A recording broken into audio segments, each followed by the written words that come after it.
que se viene, ¿qué tipo de economía nos presenta cada candidato presidencial? Estamos con Martín Tetaz. Hola, Martín. Hola, ¿cómo están? Gracias por la invitación. Tenerte. Estamos acá con Adri, vamos a exprimirte un rato. Bueno, aprovechen. A ver, ¿qué propuestas tenemos a nivel económico? Mira, hay una parte de las propuestas que tiene que ver con lo que dicen mis colegas que trabajan con los distintos candidatos. Y esa parte de las propuestas no es muy diferente, digamos, en general todos admiten en ambos, entre comillas, bandos, que no hay posibilidades para hacer políticas redistributivas demasiado grandes recomposiciones de salario, que el margen fiscal es estrecho, que no se puede romper con el Fondo Monetario, digamos, que el esquema, el cronograma que está armado desde el punto de vista macroeconómico, punto más, punto menos, hay que mantenerlo. Luego están las declaraciones políticas de los candidatos, ¿no? Entonces, en los extremos, el candidato a presidente, por ejemplo, de Juntos por Todos, te dice, o Todos Juntos, ya me olvidé cómo se llaman los partidos, te dice Frente por Todos. Frente de Todos. Sí, te dice que, no sé, que va a pagar un montón de cosas con LELIQs o que va a bajar las tasas de interés de LELIQs. ¿Por qué no nos metemos ahí? Una serie de es tan cosas técnico que yo creo que aprovechan, que la mayoría no sabe de qué estamos hablando. Es plata, yo lo explicaba el otro día, que si se suspende ese aumento, digo, ese porcentaje de la tasa de interés, esa plata no va a la gente. Esa, por eso te digo, va una parte de la discusión, es la discusión racional entre los economistas, que no es muy distinta, y la otra es la discusión política. La discusión política muchas veces es vender para la tribuna, como decimos en el barrio, fulbito para la tribuna. Y ahí se tira cualquier cosa. Entonces, buscaron un término, una cuestión técnica, yo ahora lo explico en 10 segundos y es una pavada, pero una cuestión técnica que la mayoría de gente no conoce, y es como si vos me preguntás, ¿cómo vas a hacer para ganar con un equipo de fútbol? Y yo te digo que voy a arreglar el parafuso trifásico, digamos. Y vos me mirás y me decís, ¿qué será el parafuso trifásico? Claro, no tiene nada que ver. Acá es lo mismo, la gente dice, voy a subir 20% de las jubilaciones. ¿Y cómo vas a hacer? Con las LELIQ. Y esto de la LELIQ es chino básico para el 99% de la gente, me quedo con que van a subir 20% de las jubilaciones. Ese tipo de propuestas son propuestas de campaña que no tienen ningún asidero, que no las están manejando los equipos de economistas de Alberto Fernández, ni tampoco los equipos de economistas del gobierno. En general, por eso te decía, Vero, no hay grandes diferencias entre las propuestas de los propios economistas que están en el equipo. Sí hay un poco más de prudencia o de control desde el punto de vista de los capitales que propone la gente que está con Alberto Fernández. Te pongo un ejemplo. Vos querés traer $1 millón para hacer una inversión financiera en Argentina, tráelo, pero dejalo por lo menos un año. Vamos, este tipo de planteos que están haciendo, que son bastante razonables, están bastante bien, pero después, en lo que le toca a la gente de todos los días, que puede afectar tu bolsillo, que puede tener que ver con la inflación, que puede tener que ver con el dólar, que puede tener que ver con que crezca la economía, no es que hay tampoco grandes diferencias en el equipo de economistas. Ahora, si gana la política, y bueno, si domina la política en vez de dominar la economía, podemos ir a una Argentina completamente inviable, donde a alguien se le ocurra que se puede financiar gasto emitiendo y dándole la maquinita, y todos sabemos que eso termina mal, ¿no? Ahora, Martín, digo, para ser justos, está claro que esto produjo ruido, el dólar volvió a moverse un poco, tan estable no está la economía, o sea, el gobierno estaba durmiendo en esa plancha que parecía estar haciendo, y bastó una declaración para que se moviera todo. Sí, acá se juntan, es difícil a veces en la economía separar los efectos, ¿no? Separar la paja del trigo y separar qué cosa causa qué cosa. Efectivamente, la economía, por supuesto, va caminando el equilibrio del dólar por una cornisa muy finita y cualquier cosa lo saca enseguida de ese equilibrio. Es cierto eso, el equilibrio es delicado, pero también es cierto que está subiendo el dólar en Brasil, en todos lados. Es decir, cuando hay una tormenta financiera internacional que le pega a todos, a nosotros nos pega generalmente también, y es difícil decirle a la gente dice, no, pero a mí no me importa, no me vengas a contar lo de Brasil, no me vengas a contar lo de Trump en Estados Unidos peleándose con los chinos, pero la realidad es que eso ocurrió. Entonces, a veces cuesta un poco separar estas dos cosas, y es cierto, sí, que puede haber sido algo de la subida del dólar de los últimos días, puede haber tenido que ver con estas declaraciones de, para nosotros el dólar está muy barato y hay que devaluar, pero eso no es lo que dicen los propios economistas de él. Nosotros en Radio Mitre, por ejemplo, entrevistamos tanto a Guillermo Nielsen como a Emanuel Álvarez Agis, que son dos de los principales economistas que tiene Alberto, y ambos negaron que esto de que fuéramos a un dólar mucho más alto, esto de que se pudiera emitir para financiar y para pagar aumento de jubilaciones, para pagar remedio y para pagar... Ahora, que por otro lado se juega mucho con que estamos con un dólar subvaluado también, o sea... Bueno, claro, pero eso cualquier argentino... El dólar así clavado, ¿está bien o está mal?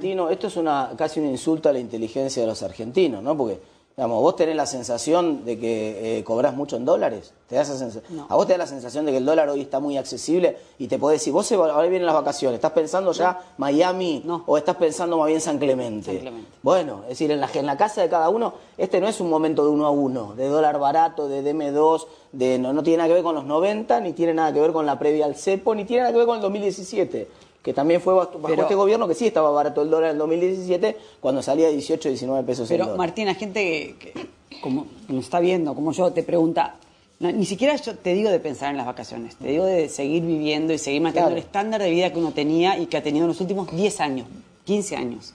A ver, ¿qué te propone cada candidato a la hora de decir en qué me va a perjudicar y beneficiar a mí como votante para ver hacia qué lado inclino mi balanza? Mira, no hay grandes... Te vuelvo al punto este. Vos en los últimos 10 años tuviste soja $600. Eso te permitió tener una abundancia de dólares fenomenales que le generó 2 fenómenos a la economía. Primero, dólar muy barato. Entonces vos te podías ir de vacaciones a donde querías, te podías comprar un auto, cualquier cosa que estuviera en dólares, para tu salario era muy accesible, era muy barato porque sobraban los dólares. Bueno, ya no sobran más. Y no sobran más ni para el candidato de A ni para el candidato B. O sea, esto es la ilusión de vamos a volver a cuando era el dólar barato no va a poder ocurrir porque no hay dólares baratos. Y en segundo lugar le daba muchos fondos al gobierno. Entonces el gobierno tenía superávit y podía subsidiar la luz, subsidiar el gas. La ilusión esta de voy a volver a pagar una factura de luz de 200 pesos también es una mentira. No va a existir, ni siquiera la está proponiendo. No es que Alberto Fernández está proponiendo, che, yo voy a volver a las tarifas que había en el 2015. No. Dice, yo voy a cambiar un poco el mecanismo de ajuste, va a ajustar por el salario. Sí, pero el 80% del problema que había con las tarifas ya está resuelto.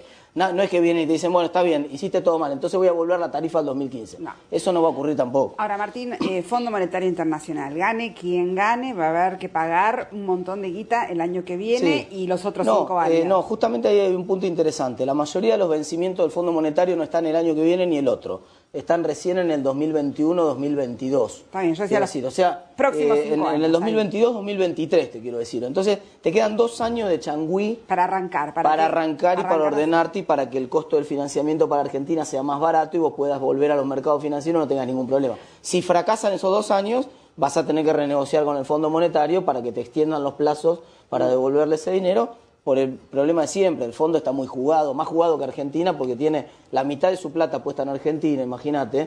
Es como cuando vos le debés, no sé, 20.000 pesos al banco, te llaman 40 veces, pero no, le seguís debiendo, pero el punto que te quiero hacer es que ellos están en una posición de debilidad también porque están tan jugados en Argentina y tienen tanta plata puesta en Argentina que es como cuando el banquero... que le pagues. Claro, como cuando el banquero te presta 5 millones y entonces te invita a tomar café, te trata mejor porque guarda no sea cosa que no le puedas pagar. Ahora va a haber que rediscutir antes el acuerdo, digo, se ha hablado mucho de eso también. No. El año que viene no es que tienen que volverse a sentar con el fondo para renegociar. No, porque mientras haya recumplimiento de las metas que tienen con el fondo no debería haber ningún problema. Y Argentina puede volver a los mercados financieros en un par de años. Ahora, podría ser que el candidato del kirchnerismo quiera sentarse de movida. No es que tenga la premura de hacerlo, no es que tenga muchos vencimientos el año que viene y sí o sí tenga la obligación de renegociar. También dio a entender que quiere charlarlo. Sí, bueno, obviamente, yo en una posición de poder siempre cuando yo voy a asumir trato de... Mi posición negociadora óptima es una posición de negociadora donde vos pienses que no te voy a pagar nada y entonces yo cuando gano y asumo tengo todo el poder para negociar. Entonces yo ex ante, cuanto más lejos esté de la oficina, de la chance de ganar, ese era el teorema Baglini. ¿Te acordás que fue en un contexto de un debate sobre la deuda? Que Baglini dijo en el Congreso aquella famosa frase. Dijo, los partidos de izquierda que proponen no pagar la deuda y que con todo lo que se podría hacer si no pagamos la deuda, proponen todo eso porque no tienen ninguna chance de llegar. Cuando empiezan a crecer en las encuestas y tienen alguna chance, empiezan a ser bastante más razonables. ¿No? Para la gente que nos está viendo, ¿cómo hacemos para pensar qué candidato nos va a llevar a una inflación menor?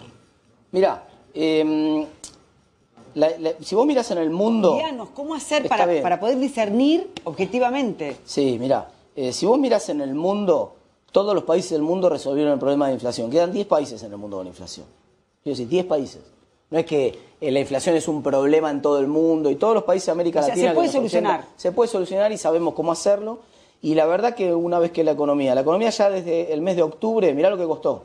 tuvo que venir el Fondo Monetario, porque este gobierno también seguía emitiendo. Emitía menos que el anterior, todo lo que quieras, pero emitía también. Tuvo que venir el Fondo Monetario, el acuerdo con el fondo, desde octubre del año pasado no emite más.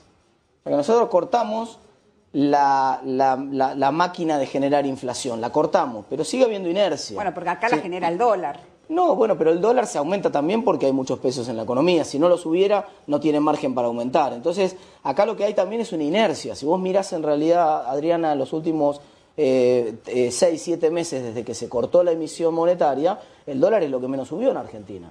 Si cualquier cosa que salía a 40 pesos en octubre del año pasado, hubo 30% de inflación desde octubre. Tuvieron que poner una banda y hacer un montón de cosas. Está bien, pero ¿qué te quiero? Al central, subir la tasa hasta porcentajes. Está bien, pero la tasa está hoy más baja incluso de lo que estaba en octubre del año pasado. Lo que te quiero decir es, si vos mirás desde octubre del año pasado, cualquier cosa que salía a 40 pesos en octubre, hubo 30% de inflación en el camino, 3 por 4, 12. Así que cualquier cosa que salía a 40 hoy sale 52.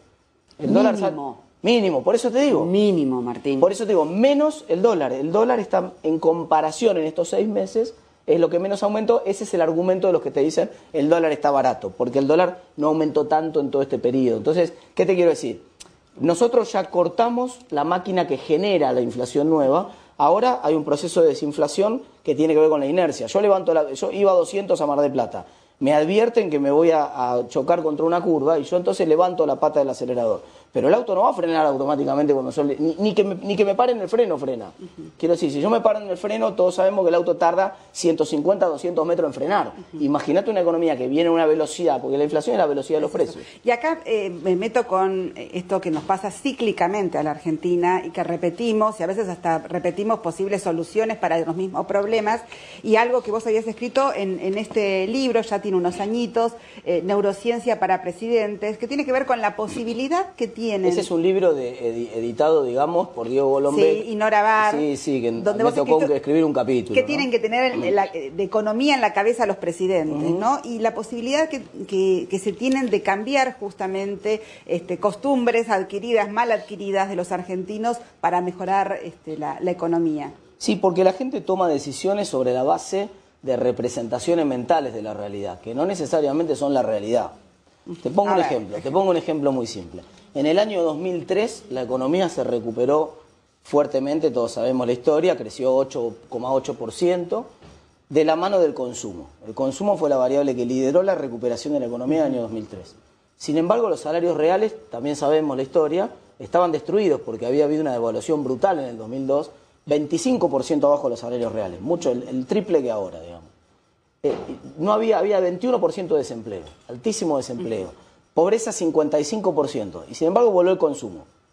O sea, ¿cómo voló el consumo? ¿Qué pasó? Que de golpe la confianza de los consumidores en la economía se fue para arriba, como diría Tinelli. Estaba todo el mundo entusiasmado. Vos decís, ¿pero cómo van a estar entusiasmados con estos números? Y ¿cuál era el problema? La raíz central, que la gente toma decisiones por la diferencia.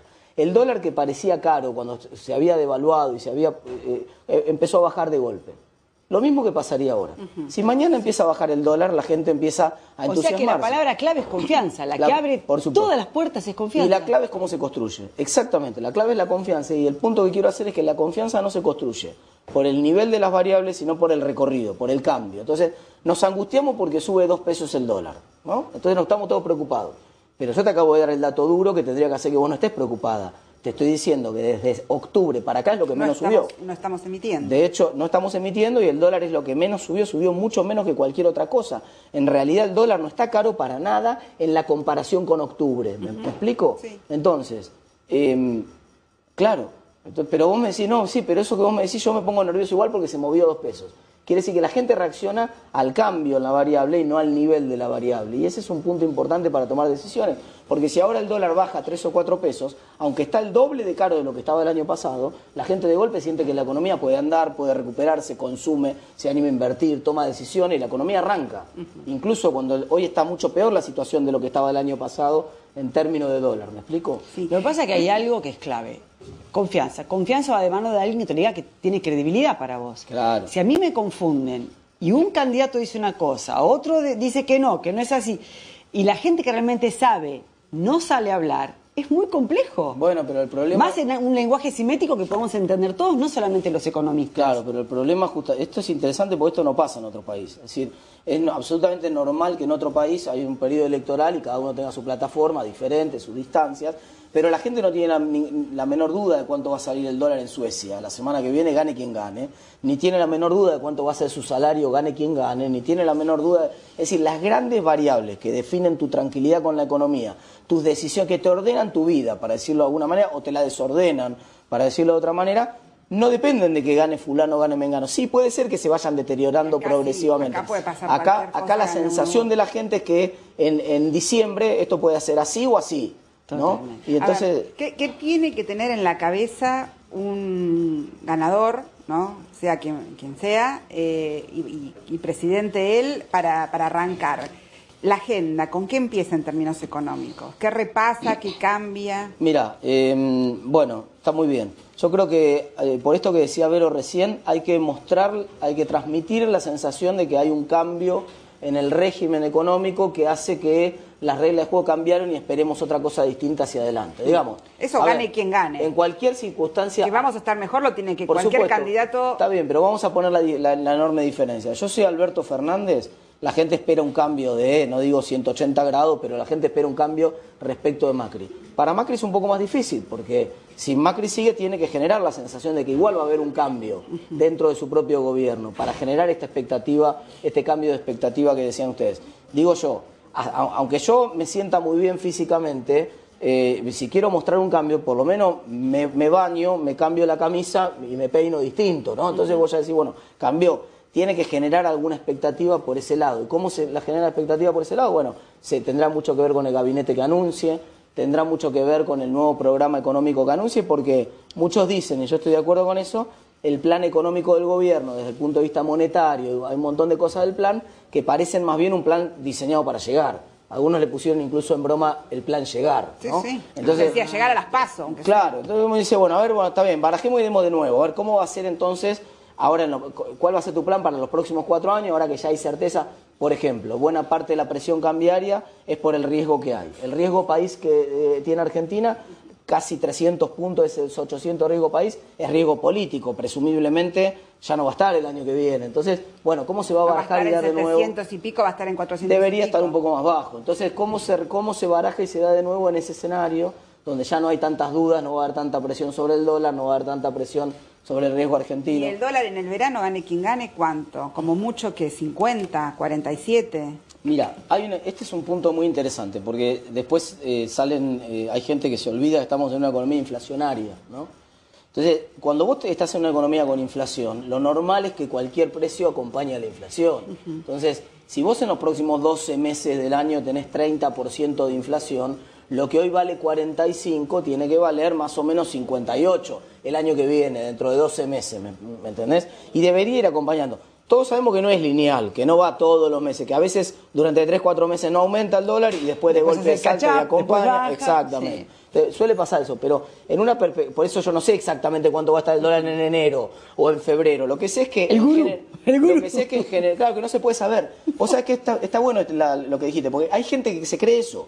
Hay gente que se cree lo del pulpo pol, aunque todos sabemos que lo del pulpo pol es joda. Claro, todos sabemos, pero aunque sabemos que no puede ser prácticamente que un pulpo adivine el resultado de un partido, hay millones de tipos mirando a ver para qué lado se movía el pulpo pol y en dónde se movía. Queremos creerlo. O sea que en el fondo esta superstición de que, imagínate si ese encima viene con un título abajo y dice, economista, guarda, este tipo sabe cuánto va a salir el dólar. No, nadie sabe. No. Si supiera alguna persona cuánto va a salir el dólar con precisión, esa persona sería millonaria, nadie puede saberlo. Lo que sí todos los economistas sabemos es que en general el dólar va acompañando a la inflación. Como te decía recién, un mes un poco más, otro mes un poco menos, pero deberíamos esperar que acompañe a la inflación. Bueno, Martín, nos quedaríamos con vos toda la tarde. Bueno, con mucho gusto. Pero nos encantó.